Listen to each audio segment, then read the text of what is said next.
Freedom వేరుశనగ నూనెతో వంటింటి ఊరగాయలకు మన ఊరి రుచిని తెచ్చేద్దాం.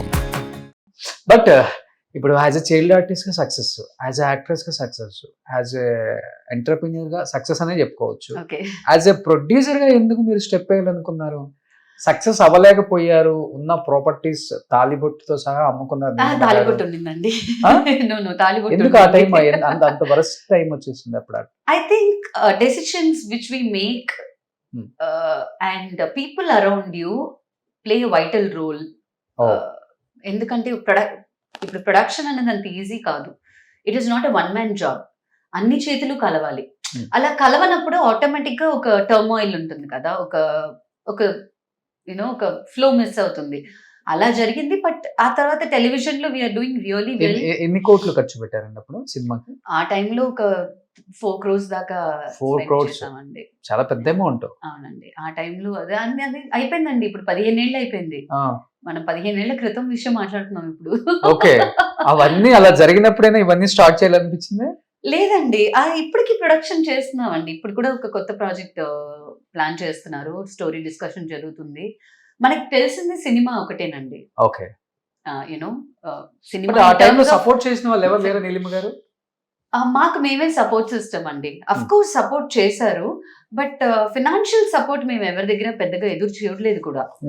మాకు దాని మీద పెద్ద నమ్మకం లేదు. ఓకే, అది I don't know, that's how it was. కానీ నేను చెప్పొచ్చింది ఏంటంటే, మనకి అప్స్ అండ్ డౌన్స్ లైఫ్ లో డెఫినెట్ గా ఉంటాయి, ఉండాలి. అవే మనకి లెసన్స్ ఇస్తాయి, అవే మనని నెక్స్ట్ స్టేజ్ కి తీసుకెళ్తుంది. అండ్ ఒక ఆర్టిస్ట్ గా చిన్నప్పటి నుంచి సీరియల్ సెట్లలోను సినిమా సెట్లలోను పెరిగిన దాన్ని, నాకు ఇది తప్ప ఇంకేం తెలియదు కూడా.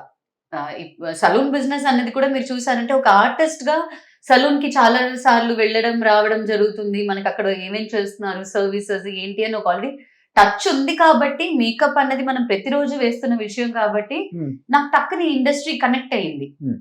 లేకపోతే సలూన్ ఇండస్ట్రీ అనేది కూడా మనకి ఏలియన్ లా అనిపించవచ్చు. ఆర్టిస్ట్ గా మనం ఎప్పుడు గ్రూమ్ చేసుకుంటూనే ఉంటాం కదా.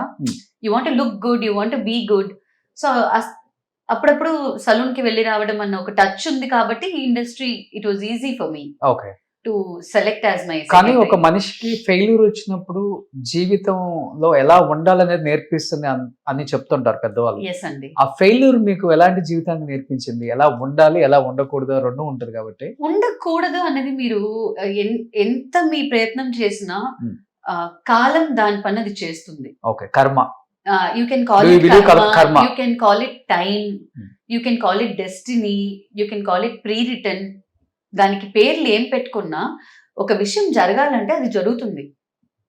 దానికైనా ప్రికాషన్స్ తీసుకోవడం, దాన్ని ఎలా ఫేస్ చేస్తున్నారు అన్న దాంట్లోనే లైఫ్ ఉంది. ఇప్పుడు ఒక సిచ్యువేషన్ జరిగింది, దాన్ని నేను ఎలా యాక్సెప్ట్ చేస్తున్నాను, దానికి నేను ఎలా రియాక్ట్ అయ్యాను, నా రియాక్షన్ ఉంది కదండి, అదే మీ లెసన్.